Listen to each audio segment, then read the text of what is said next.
Hi all, welcome back to Pretty Technologies. Please like, share our channel, and also don't forget to subscribe. And if you have any queries, post in the Telegram channel so that we'll try to reply you back. We have completed DevOps Master Program and Cloud Master Program in Telugu. So if you want to watch those videos, join our membership so that you can watch our videos. And also I have done DevOps project, so which is of a real-time project, which is in private videos for 5,000 rupees. This is entirely done in English. You guys can go and watch that in English. And also, whoever are freshers, you guys also can pick this project, and you will be getting this project for 4,000 rupees. So, what is the prerequisite for the project is the Cloud Master Program, or DevOps Master Program, and you guys need to know what is DevOps for that project. So today, or from today, we are also starting, or I am starting Kubernetes production best practices, and also a lot of jobs are available right now in the market for Kubernetes. Okay, so and also a lot of our subscribers are searching for the jobs in Kubernetes, and also a lot of people are asking me to do the Kubernetes in English, as I've already done Kubernetes entire basic to advanced in Telugu, and also I've done CKAD in Telugu, CKA in Telugu. So I thought of doing one of the Kubernetes production best practices in English now. Okay, so if you guys have any queries, post me in the Telegram channel or in the comment section so that I will try to reply you back. So we'll talk more about the Kubernetes infrastructure, and also how you can deploy Kubernetes in the production environment. We'll talk more about the production environment, and we'll talk more about the best practices and how we can enhance our securities, and all that stuff we will try to cover in these videos. So why Kubernetes? Kubernetes is the one which is being adopted by a lot of organizations right now, and many organizations are moving towards Kubernetes to manage their infrastructure, and also to become the standards, or to maintain the standards in the industry. And most of the products are being deployed onto the containers. So the reason why orchestration of the containers is very important right now in the market.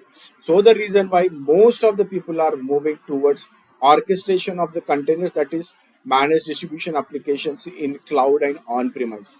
So the only tool, or the one of the tool which is very good in the market right now is Kubernetes. And also we have OpenShift, which is also equally having good opportunities in the market, but we'll talk on OpenShift later. But right now we'll discuss more on what Kubernetes is.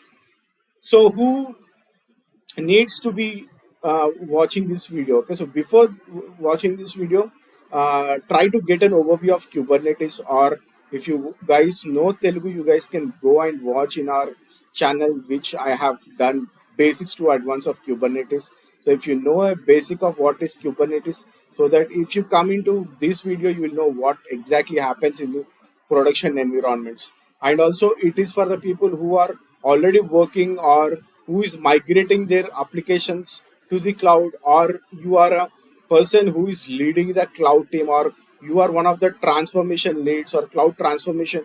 You want to do a cloud transformation initiative, or you are planning to move to the Kubernetes, and you want to understand what challenges you will be having when you are moving to the Kubernetes. So we'll cover a lot of stuff in this coming videos, and also in production readiness videos. Okay, so most of the time when we are talking about Kubernetes, it will definitely help you to build production ready Kubernetes infrastructure, and also you can avoid the basic pitfalls whatever you are seeing, because I wanted to give more of how it works in the production, and how Kubernetes clusters, or operations of the Kubernetes cluster happens in the production environment. And also we'll see how to deploy Kubernetes production clusters, and also we'll see how we can map, or how we can do the step-by-step production environment. And also we'll see some of the concepts of the Kubernetes, like basic Kubernetes infrastructure, and why Kubernetes is more challenging in production, and why Kubernetes is being deployed by more of the organizations, and what is the cloud native approach, because most of the organizations are using Kubernetes only through cloud. Okay, so that is also very, very important. We'll see what is the cloud native approach. And okay, so when we are talking about moving into the Kubernetes in the production level, it always involves a lot of cost, and you guys need to be more like you need to give a more justification to your management or your higher leaders in the organization, like why you need to move into the Kubernetes, and what all the issues you might get, or why you need to be more reliable on Kubernetes, and what you might expect in the production, like when you are moving into the Kubernetes. These are all the aspects you need to keep in your mind while you are moving your Kubernetes into the production. Okay, so now we'll start like basics of Kubernetes, or we'll see what will be the components of the Kubernetes. Okay, so what are the Kubernetes components and what exactly the Kubernetes is? So most of you already know that Kubernetes is an open source system, and it will always help you to automate your deployment, and it is always help you to scale your applications, and you can easily manage your containerized applications. So these are the major benefits of the Kubernetes, and everyone knows that this is an open source, and we are also calling it as K8s. If you want to know the more information, you guys can go to kubernetes.io. So you'll see lot of documentation on the Kubernetes. We are more concerned about building a reliable Kubernetes cluster, and also we'll see how Kubernetes cluster architecture and what are all the components it have, and also what are the challenges we may face in the production. And also Kubernetes is the one which has a distributed system architecture. What do you mean by distributed system architecture? Especially it is like your client server architecture. There are there are one or more number of master nodes we will be having, and also we'll have um, more control on these master nodes as well. You can run through your control plane components. So there are also worker nodes where Kubernetes deploys all your pods. Pods are nothing but where your applications will be sitting. And one cluster, like if you are talking about a Kubernetes cluster, one cluster can manage up to 5,000 nodes. Okay, so this is very huge when you are talking about numbers. Most of the time in the organizations, you will see at least 30 to 40 of nodes deployed into the production. If it is a medium or very small level organizations, when you are talking about a huge project or a huge client, there will be more number of nodes with respect to your application, and also the maximum number, or it can manage up to 5,000 nodes per cluster. And also what will be there in the cluster. I have given this overview or the architecture in my Kubernetes videos. You guys can go and watch. But when I'm talking about your Kubernetes control plane, or whenever we are talking about master node, so what all the components will be having, or you can say Kubernetes control plane. Okay, you can say Kubernetes control plane, or you can say master node. So you can have any number of master nodes. Okay, so generally this is managed by your cloud provider. But if you are doing this on the in the on premise, then this is definitely managed by us. And also you need to decide on how many masters you need to have, because you need to maintain your high availability. So you need to have the HA available. So what all the components you will be having in the Kubernetes control plane? So first we will be having kube scheduler, and we'll have cloud controller or cloud manager. This is totally optional. And also you will have kube controller, and you will be having a database kind of thing, that is etcd. And also you will have your kube API server. Okay, so we'll see the mapping between these components. But what exactly you will have all these components, but this cloud controller is optional. This will be only having, like you will be having this only when you are uh, going to the cloud environments. And also this Kube API, and you will have your cloud provider, whoever it might be, cloud provider in the sense like it might be AWS, GCP, Azure, whoever it might be. Okay, so this controller will be talking to your cloud provider, and also we'll be having Kubernetes nodes. So what all the components we'll have in the nodes? We'll have kube proxy, you will have kubelet, and you will have your pods. So how many pods? Whatever pods you have, and also you will have container runtime. So this is very important. So you will be having your container runtime. On top of this container runtime, your containers will be running. Nothing but your pods will be running with them. And also how these kube proxy and kubelet will be connected to the master node. So this will be talking to your kube API server. So whenever we run some commands, okay, so it will reach your kube API server to communicate. And also this kube API server will also have communication with your kube controller and cloud controller, and also with kube scheduler. Okay, so this is how the basic architecture looks like. Okay, so what exactly you will have in your master node, and what exactly you will have in your Kubernetes nodes. So when you are talking about control plane components are the core software pieces that construct the Kubernetes master node, and all of them together belongs to a Kubernetes project. So this all belongs to a Kubernetes project. This etcd, except this etcd. Why except this etcd?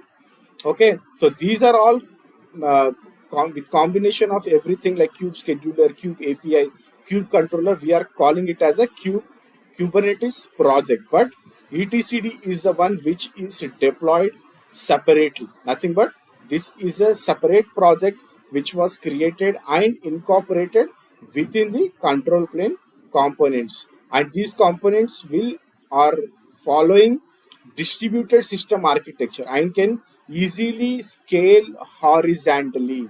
Okay, so whenever if you want to increase the cluster capacity, and if you want to maintain the high availability, you can easily scale these components, nothing but your control plane components. For example, if I have one master node created in the beginning, and if I want to scale this, I can scale it easily horizontally, so that these components will support horizontal scaling.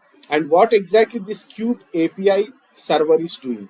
So this kube API server is the one who manages the cluster components. All the components are managed by your kube API server, and this is the interface or responsible for handling all the serving management APIs and middling the communication between your cluster components. So this is a major communication component which is handling all your services and all your management, all your APIs. And what exactly this etcd is doing? So this is a distributed high availability key value store, or you can say key value data store. So a lot of questions were asked on this etcd in the interviews. So you guys need to know what exactly etcd is. So what exactly etcd is? This is nothing but a key value data store which acts as a backbone of your cluster and stores all your data. So whatever the data we are getting into the Kubernetes or the information, it is stored in your etcd. You can say it as it works as a mini database, but it is a data store. Nothing but all your key values will be stored in the etcd.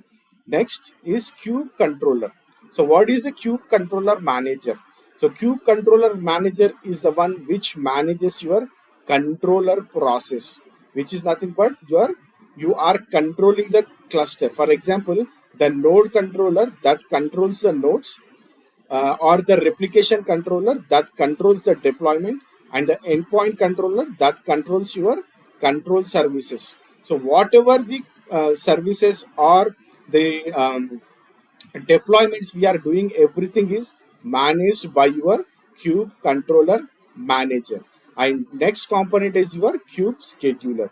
So this is the one component which is responsible for scheduling all your pods across the nodes. If you have multiple nodes or n number of nodes, this is the component. Kube scheduler is a component which is responsible for scheduling all the pods across your nodes, and it decides which pod goes to which node. So whenever I say I wanted to have 3 pods and I have 3 nodes. So this kube scheduler will decide on which node which pod is going to sit, and how this works. So generally this works in a scheduling algorithm. There is an or there is an algorithm which is within the kube scheduler which decides on your pod placements, and also it is a very important component which makes your pods to sit in which nodes. And what are the node components? So these are all the control plane components: kube api, kube scheduler, kube controller, and etcd. And remember that when you are going for an interview, when you are going for interview with 4 plus or 5 plus years of experience, or if you are going for the administrator job, they will definitely ask you about these components. Okay, so better you know what component is doing what. So we'll talk about node components. Okay, so node components are also like set of softwares that run every worker node, and we have kubelet. So what is a kubelet? So kubelet is a one, or it is a service that runs on every node in the customer. All the like how many nodes? If you have 5 nodes running in the cluster, kubelet will be running on each and every node. And what exactly this is doing? This is a one which takes us specifications of pod. So it will take all the specifications of the pod and it will run them properly through with that specifications. Nothing but it will apply all those specifications with respect to pod, with respect to your node, and this is the one which is sending all the information, or it is the one reporting to the manager on the health of your node. So what is the health of your node and how it is behaving? All that information is sent to your master node by kubelet. This is the major service where it checks your health of the node. Next one is your kube proxy. So kube proxy is one of the agent service that runs again on every each node in the cluster, and this is the one which is used to create, update, and delete your network roles. Whatever the network roles running on your Kubernetes nodes, this is the this is the component or the agent service responsible for doing that. That is what nothing but it will create, or it will update, it will delete all your network roles on the nodes. And also when you refer that on the Linux, that is nothing but IP tables. So what IP tables are doing on the Linux, the same thing or the same job will be done by your kube proxy in the Kubernetes. And these network rules allow your interpod and intrapod communication. Nothing but to which, like if you want to communicate to within the pod or outside of the pod of your node, this is the one which having all those rules, or this is the one which allow you to do that, because all your network roles are written in your kube proxy. Then comes your container runtime. So what is exactly container runtime is doing? So container runtime is the software component that runs on each and every node, again like how kube proxy kubelet is doing the same thing. Like in every node the container runtime will be running, and it is the one, or this is the one which is responsible for managing or running all your containers. Okay, so Docker is the most famous container runtime you guys know, but however, I've also done one video that Kubernetes also supports other runtimes. Not only the Docker, there are so many runtimes that Kubernetes supports. That is your container runtime interface, CRIO, container D, and we have kube virt. Okay, and There are a lot of runtimes in the market right now, which is supported by the Kubernetes. Okay, so these are the major components, and this is very important to know when you are going for the Kubernetes interviews, because lot of questions has been asked on these components as well. Okay, so kubelet is the one which always sends the health information of the node to the master node. Kuproxy is the one which is always manages your network, or it has all your network rules to communicate between intra network and also inter network. Then your container runtime, which is always a major component which manages or which is used to run all your components. Okay, so this is about your node components, and you have already uh, saw what are the master components. Please note it down or make it down, or keep a note of it somewhere, so that if someone asks you in the interviews, you can easily manage them. Okay, so these are the components, but we'll more talk about production. Like this is a major thing what we are doing in these sessions. Okay, so why Kubernetes is not compatible with all the applications, or what are the challenges you might face, and what are the major challenges that you see in the production when you are talking about Kubernetes. When we are talking about Kubernetes, Kubernetes is the one which is very easy to deploy. Deploy in the sense, like if you want to install the Kubernetes, it is very easy. You can install Kubernetes very easily, or you can install Kubernetes on any cloud or on premise using Kubedium, or you can do your practice with Minikube or Kine, or you can deploy it on AKS or EKS or GK. Wherever you want to deploy, you can deploy. It is very easy to install. That is for sure. But how complex it is to operate and maintain. So when you are when you come and ask me like how Kubernetes, then I'll say like it is very easy to install, but it is very hard, or it's very complex to operate and maintain. And maintenance of Kubernetes is the one which needs lot of skills, because whenever you are moving your production Kubernetes into production, it brings a lot of challenges, and it will bring a lot of difficulties for scaling, or for its uptime, for its security, for its observability, or for its resilience, resource utilization, or its cost management. Everything comes into the picture, and this is very hard to maintain. Right, scaling is the one which is you need to take care when you are talking about applications, the modern applications when we are talking about. And uptime is the one which is very important. And also the security is the one which is very important aspect of everything. Recently we also have security certificate in the Kubernetes, and you guys know how important security is nowadays. And also observability, without knowing what is happening on the Kubernetes, or without having a monitoring in place, it is very tough to manage your Kubernetes in the real time. And also resource utilization, this is the one which is also place, or which is a major challenge in the production environments when we are talking about resource allocation, or resource management, or resource utilization.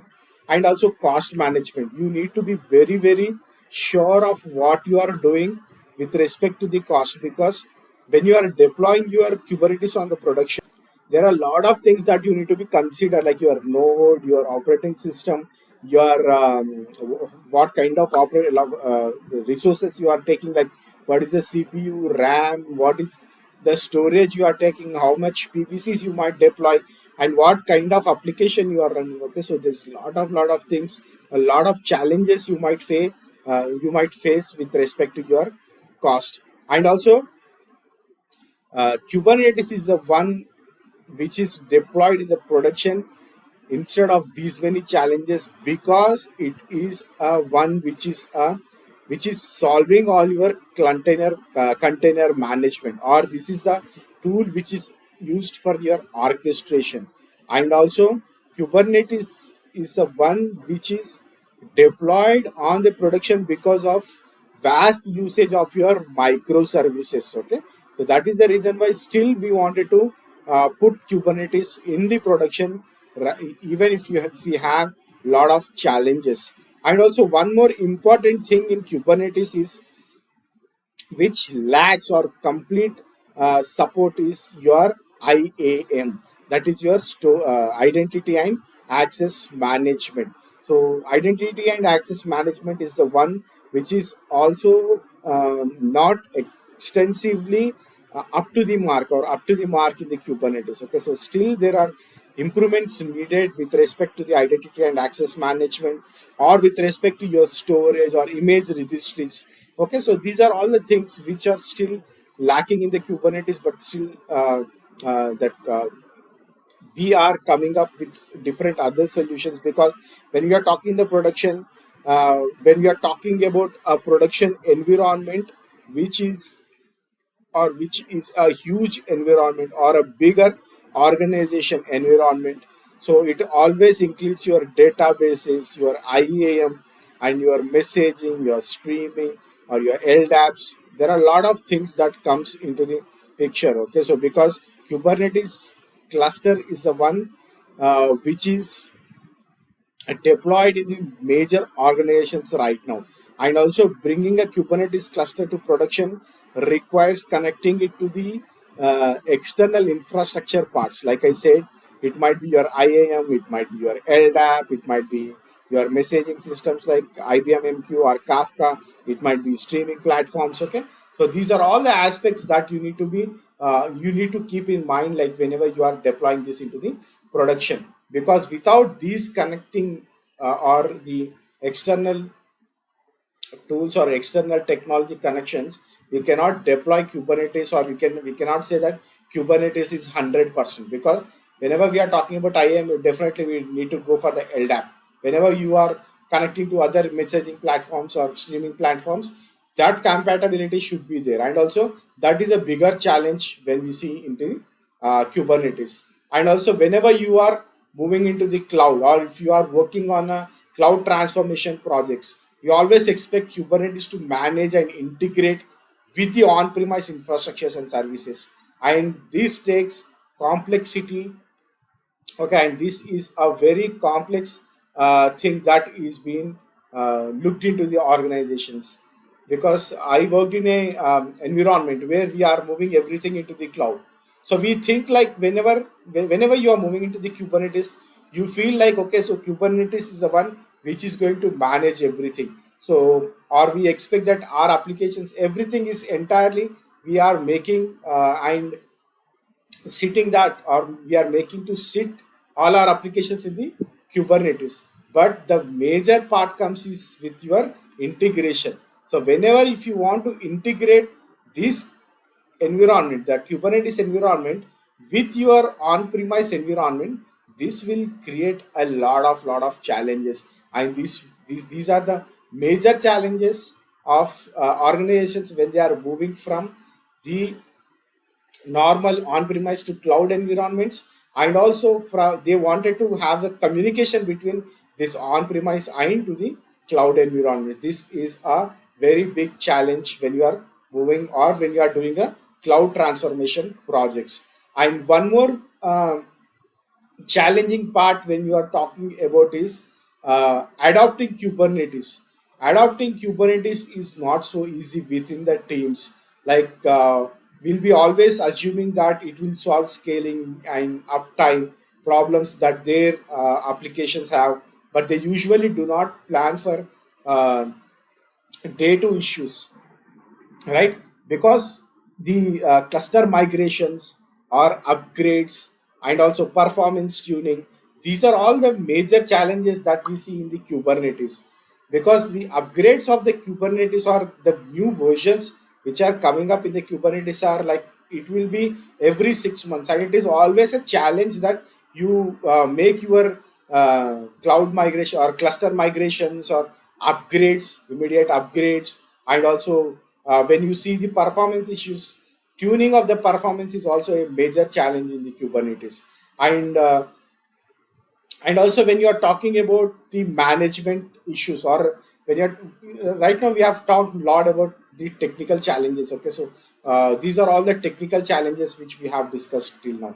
But when you are also see, there are some management challenges, especially when you are using Kubernetes across large organizations.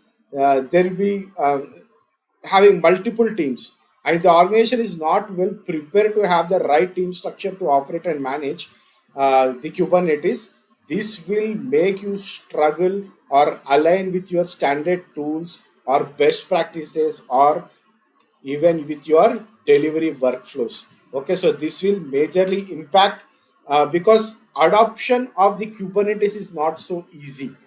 Whenever you have a huge number of teams and you wanted to migrate everything into the Kubernetes, and if people are not so sure what is happening, then that will be a huge disaster, or you can say that will be a major challenge you will be facing. So we have seen all the components of the Kubernetes. We have seen master components, and also we have seen node components, and we have also seen what are the challenges we are facing in deploying Kubernetes in the production. Right. So now we'll see how the Kubernetes can be ready for the production. So what all the concepts we can say, like Kubernetes is ready for your production. Whenever we are talking about a readiness of your Kubernetes, we always have few aspects, or we can make use of few use cases, we can say. Okay, so for example, if I'm talking about infra services. Okay, so in infra services, what are all the things you will consider? First of all, we'll say like our first goal is like where it is being deployed. If it is in public cloud, if it is in private cloud, or if it is on a on-premise. Okay, so when we are talking about infra services, VMs or data services or storage or managed services, right? Then comes our Kubernetes cluster. So on Kubernetes cluster, definitely we have talked about our control plane and also our worker nodes, right? So in infra, VMs, data services, storage, managed services. And on top of this, again, we'll have our Kubernetes cluster services. Okay, so again, we'll talk about authentication or authorization. We'll talk core DNS, and we'll say observability, and then all your policies of your cluster. And on top of this, we'll be having our application services. Right? On application services, again, you can say that Ingress or applications observability, and we can say certificate managers and external DNS or other services. Okay, so these are important things. Okay, so when you are when we are saying this, okay, so first of all, we can see that which includes your physical or on-premise or private cloud. On top of that, you will have your cloud infrastructure, or you can say that is an infrastructure layer, where you will be talking more about your VMs or your data services or shared storages, right? Then you'll be having your Kubernetes cluster. On top of that, we'll be deploying our Kubernetes cluster, where it will have our control plane and worker nodes. Then Kubernetes cluster services, then your application services, where we'll be deploying our application. Okay, so you should be very clear about your production ready thing. Ante sorry, means like you should know how exactly it been deployed, or it been used in your particular application use case. For example, if I am talking about readiness of your Kubernetes, for example, if I say cluster infrastructure. Okay, so when we are talking about cluster infra, Okay, so what are the things you need to look into the cluster infrastructure? So first of all, whenever we are talking about production readiness with respect to your cluster infrastructure, you need to have or you need to run a control plane with high availability. Nothing but your master node should be with the high availability. And when you are talking about high availability with your control plane, this is more of you will be doing on or in on-premise environments. But if it is on a cloud, definitely the cloud provider will be taking care of this control plane high availability. But how you can achieve the high availability when you are doing this on or in on-premise? So nothing but you can do by running your control plane components on 3 or more nodes. Nothing but for high availability, instead of running on one node, we'll be running on 2 or 3. It totally depends on your requirement. And another recommended best practice to deploy the Kubernetes master components and etcd on 2 separate node groups. So try to deploy it on 2 separate node groups, because most of the time etcd operations are such as upgrades and backups, and to decrease the radius of control plane failures, we do this segregation of your control plane in 2 different node groups. So this is always important that you have a high availability which have 1 or 2 or 3 nodes, but on a different node groups, because this will help you to have easy upgrades, backups, and also it will decrease your radius of failures. Okay, so that is very, very important. And also when you are talking about large Kubernetes clusters, this will allow this allows etcd to get proper resource allocation. Okay, so it will be very easy for the etcd to have proper resource allocations with respect to your IO needs, nothing but your input output needs. And when you are doing this on premise, always make sure that your pods never sits in the control plane nodes. Okay, so it should not be on the control plane nodes, it should be on your worker nodes only. So whenever you are doing this on the on premise, these are the major things or these are the major checklists you need to remember on cluster infrastructure. Next thing is run high availability worker groups. Okay, so high available of your worker groups. What do you mean by high availability of worker groups? And what is the advantage of having this? Why this? Will be running a group or more of worker nodes with 3 or more instances. Because if you are running these worker groups using one of the public cloud providers, you should deploy them within auto scaling group and in different availability zones. So when you have auto scaling and with different availability zones, then your production cluster is in a good shape. Okay, so you should be having your high availability worker groups and make sure that these are running in the auto scaling groups with high availability whenever you are doing this in any one of the clouds. And also another requirement is to achieve worker high availability, where whenever you are deploying that in the auto scaler, which enables your worker nodes to horizontally scale, and also it will downscale based on your cluster utilization. So scaling is very, very important when you are deploying your Kubernetes clusters. And also make sure that it is in auto scaling groups, because whenever there is high load, it will automatically scales up, and whenever you see that there is no traffic or um, the load coming down, then your clusters will come down. Nothing but your auto scale will bring down those nodes. And one important thing again is your shared storage management. Okay, So you need to use your shared storage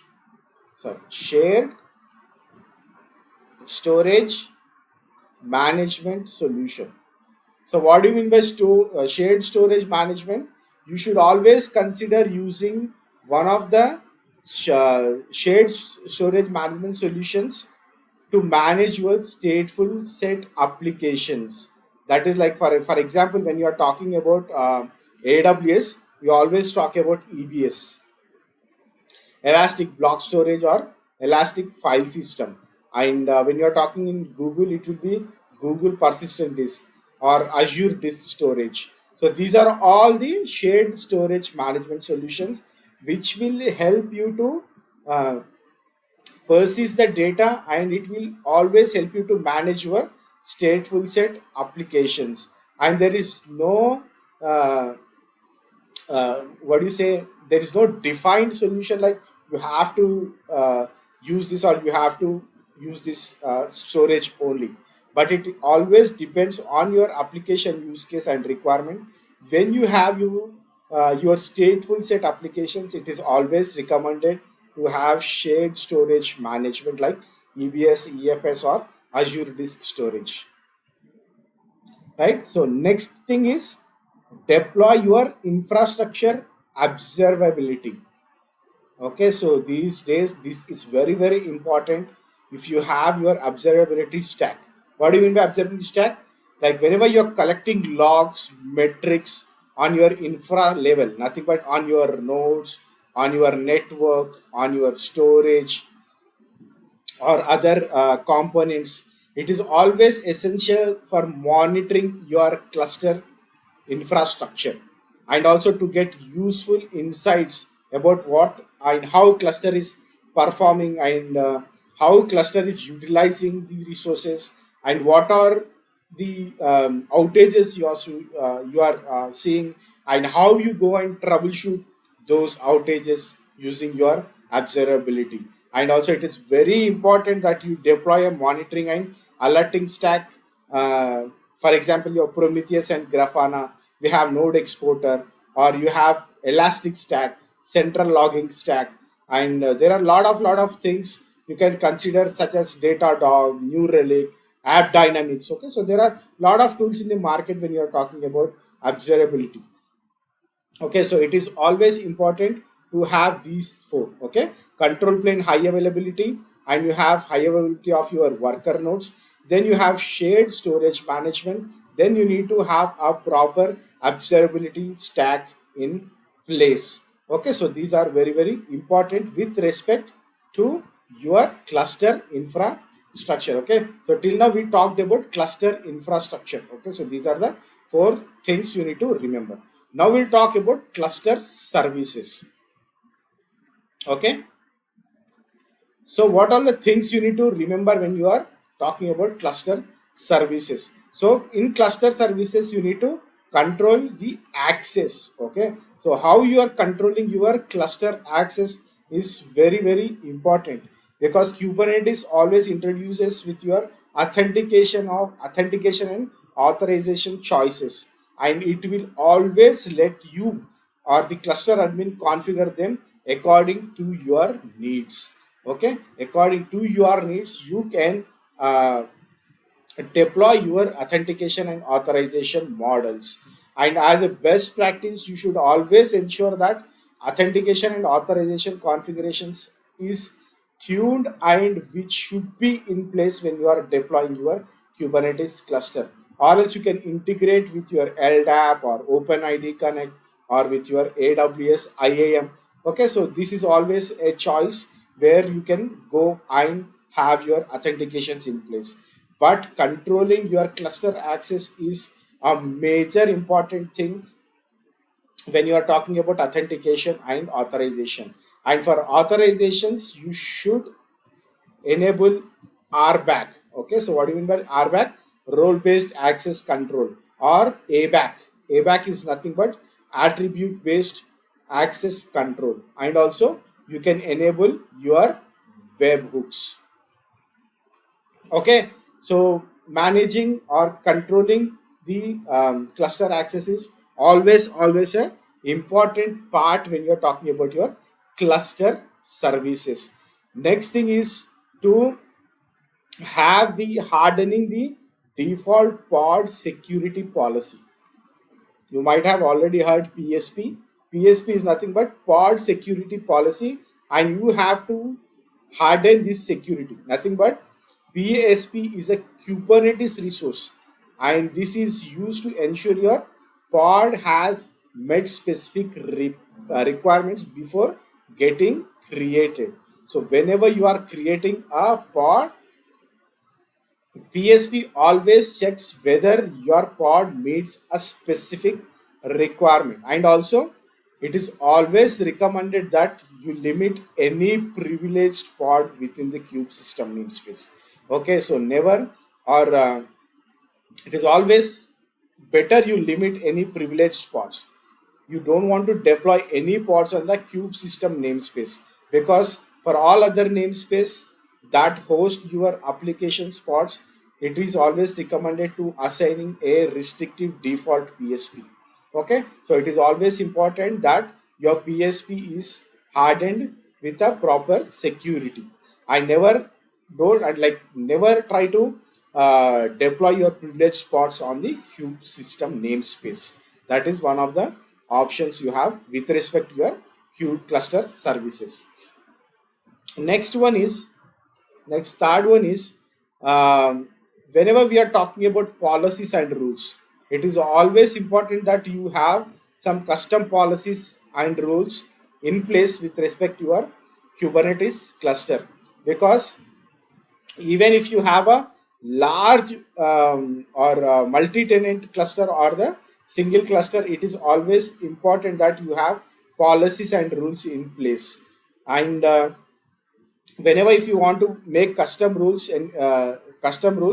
you can deploy some agents, like for example, we have some agent called OPA gatekeeper, which will enable you to enforce rules such as pods must have resource limit in place, namespaces must have specific labels, images must be from node repositories. Like you can keep or you can write your own policies, and you can keep your own rules for your cluster. For example, I can say that I need to get images only from my private repository. So if someone wants to deploy a image from a Docker, it will fail, because I have kept some rules saying that this has to come only from this particular repository. And I'll say whenever you are deploying a pod in my namespace, or whenever you are creating a namespace, it should have a label. So whenever generally what we do, we just create a namespace, but when we are creating a namespace, we always write a rule saying that it should have a label enabled with respect to a namespace. And also every pod which is deploying should have some resource limit. Without having a resource limit, you cannot deploy a pod on my namespace. I can have that rule or policy defined.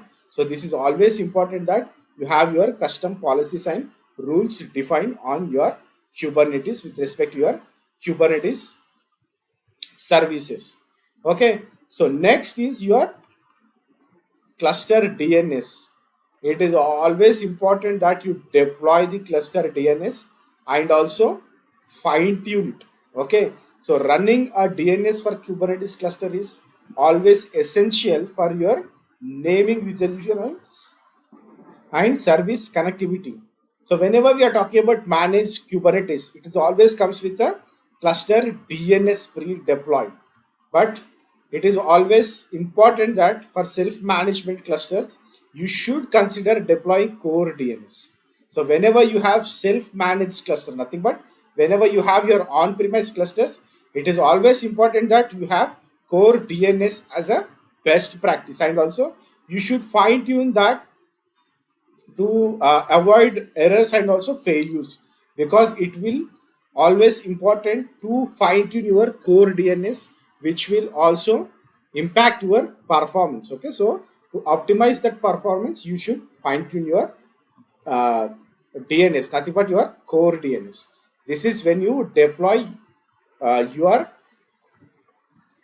whenever you are deploying your Kubernetes, nothing but when you are self-managing it. But when you have a managed Kubernetes, nothing but uh, if anyone, like if you want to deploy that on the cloud or anything, so that comes as a managed Kubernetes, right? So managed Kubernetes will have like pre-deployed DNS. Okay, so there you don't need to worry about that. So this is the fourth point. So next comes the fifth point. You need to restrict your network policies. Okay, so you have to deploy the network policies and restrict network policies.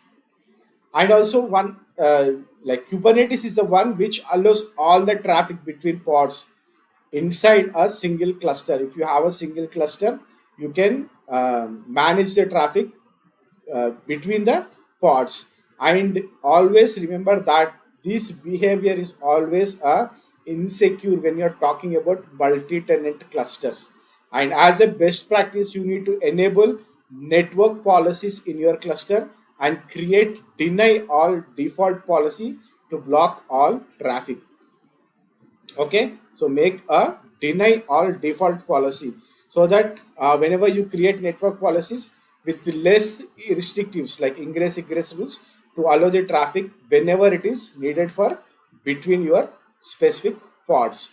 Okay, so that you can allow using your ingress rules or ingress policies, but always make sure that you enable your deny all default policy so that it is always better to restrict the communication between the pods within the cluster, because you don't want that and that might tend to the security issues. Okay, so remember that you always restrict network policies and also deploy your network policies. Next one is your security checks. Okay, so it is always important that you enable or enforce your security checks and also conformance testing. What do you mean by security checks? Securing your Kubernetes cluster is not a questionable thing, right? It has to be there. There are a lot of security configurations to enable, and there are a lot of things that you can to tune your cluster. So one more important thing is when you're talking about securities, it is always a challenge. Like we had a discussion in the like 10-15 minutes before, right? There is always a challenge, and also this is always a tricky for cluster admins.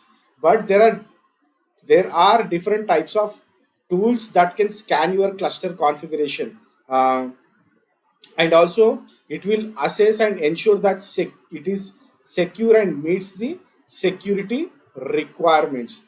So what are the things that tools we have? Some of the tools like KubeScan. Okay, so using KubeScan you can do the security configuration scanning, and you have KubeBench, Cube-Bench. Cube-Bench is the one security benchmark, and also you have other standard tests which you can do in the Kubernetes securities. But it is always important that you enable these checks. One is KubeScan, one is KubeBench.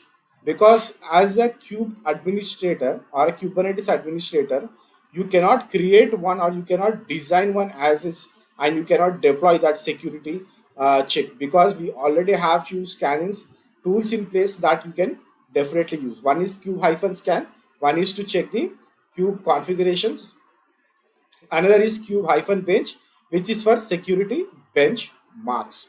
Okay, so these are the two things you can enable, and this is very important to have. This is the sixth point. And when we are talking about the seventh point, uh, you must always have a backup and restore solution. Okay, so backup and restore solution is always important, and try to deploy this in your Kubernetes cluster, because Kubernetes is also sometimes can fail, right? So you should have a proper backup and restore process in place. You should consider tools to backup data, snapshot the control plane or backup the etcd database. This is very, very important. Control plane snapshot and also backing up your etcd when you are managing or you are self managing your cluster. Okay, so always make sure that you have a backup and restore solution in place. Next thing is your observability stack. So this is your eighth one. So what do you mean by observability stack for your cluster components? Always make sure that you have monitoring and central logging in place, and also it is always essential for your Kubernetes components like your control plane, kubeblade, container runtime. Okay, so you should be monitoring all these components and make sure that you have an alerting stack, and you can have tools like ELK, Prometheus, Node Exporter. So you can use EFK also for that. Okay, so you have a lot of tools in the market for the observability, and this is very, very important thing. Okay, so these are the 8 things that you need to remember when you are talking about cluster services. Okay, so one is cluster. Control your cluster access. Controlling your cluster access is very, very important. Next, harden your pod security policy, that is PSP. And next one is enforce custom policies and rules. This is the third one. And your fourth one is deploy and fine tune your cluster DNS, that is your core DNS when you are self managing. Then deploy and restrict network policies. Then you need to enable your security checks and testing, and also backup and restore. Next comes your observability. Okay, so these are the 8 aspects you need to remember with respect to your cluster services when you want your cluster to be ready in the production. Okay, so next we'll see about apps, nothing but your applications and deployments. Okay, so applications and deployments. Whenever you are talking about applications and deployments, it is always important to automate your image quality and scanning of the images, right? Image quality and vulnerability scanning is always important, because whenever you have an app image which is runs with a low quality app, or that is coded or written with poor quality specifications, it is always risk, and it might harm your cluster reliability and also applications which are running on it. Okay, so it might be any application. Okay, so and also for the security vulnerabilities, not only with the low quality application code, with also the security vulnerabilities, it is always a risk whenever you are deploying a application. So you should always run a pipeline to scan your images which are deployed within your cluster. And also it is always important that whenever you are deploying it in any cloud, in the cloud registries there will be scanning running. Okay, so always check those scanning and see for the vulnerabilities and try to fix those issues. Okay, so next thing is the Ingress Controller. So you might get a doubt that why we need to go for the Ingress Controller when we have a load balancer in place by default in the Kubernetes. It is always good that you should deploy a Ingress Controller when you are having a self-managed cluster, because there are major of the applications which have advanced routing. So to fulfill that advanced routing of the network, it is always important that you have a Ingress Controller in place, and most of the time we'll be having Nginx. Okay, so Nginx Ingress Controller is the one which is a better solution right now in the market to go with. And next one is your certificates, nothing but your how you manage your certificates and secrets, right? So secrets and certificates are generally used by every application nowadays. All our modern applications have these secrets and TLS. So Kubernetes comes with built-in secret object. so which eases you to create and manage all your securities. But additionally, you can extend those security objects. You can deploy the third party services. We have sealed secrets. If you guys know, we have something called sealed secrets. Okay, so sealed secrets are to encrypt all your secrets.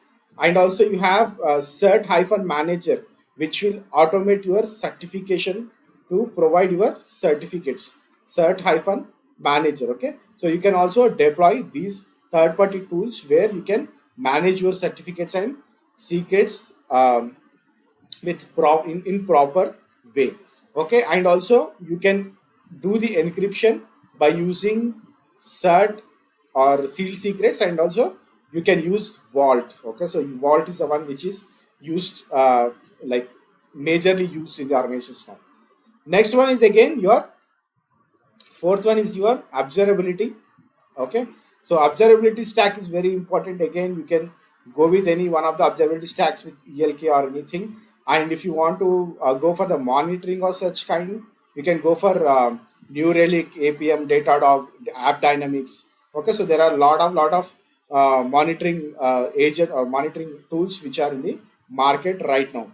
But when you are talking within the Kubernetes, we also have built-in observability, that is your readiness probe and liveness probe. Okay, so these are the two probes which are used to monitor or which are capable of monitoring your pods within the within the Kubernetes. Okay, but again, if you want to have a more detailed monitoring, then you can go for the managed services. Okay, so this is it.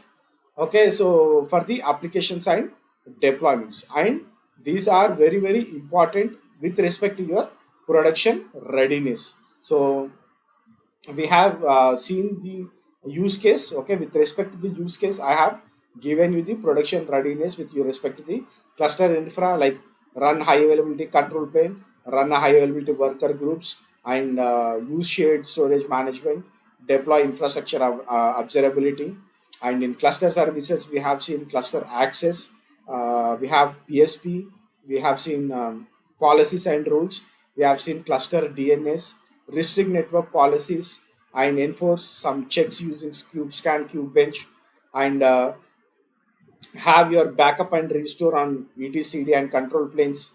Then in the apps and developments, we have uh, image quality automation, and also scanning of your images for the vulnerabilities, and deploy your Ingress Controller. Then manage your certificates and secrets, deploy observability for your applications. Okay, so this is for the first session for the production ready. What are the things you need to have in place? We'll see all the things. Okay, so there's a lot of things that we can look into this production Kubernetes videos. Okay, so you guys will get a lot of information in this video, so that you can like you can what do you say, crack interviews easily, and also you can work very confidently in the organizations with respect to the Kubernetes. Okay, so thanks for watching this video and have a great day.